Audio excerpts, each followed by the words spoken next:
kan oma khatin ninga ni zan voi hi na le nu bera te in hom ve thinin biak in le hola te en choking hun kan mong thina thu thil te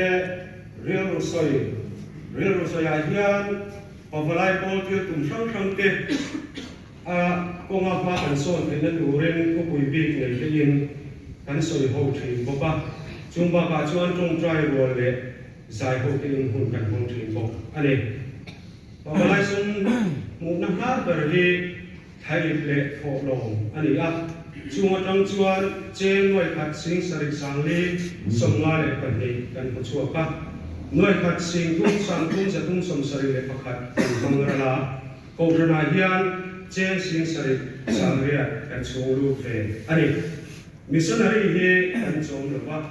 ten ungkalta khan kan member te zenga me pathum kan chana subcommittee hi pahni kan ding ve te ya program subcommittee le finance subcommittee te kan ding ve te ani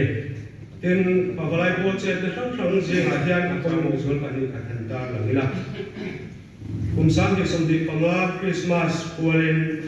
member som pakhat te ne na nau tiam chu bai ku na hilpe kan sema ten kumina hian program pavalai pol a hian member som pole pathum kan nita a kumhasa ain pasarin kan kung tinani chu committee somdi pathum kan uma program ai otene mi somdi pali kan nia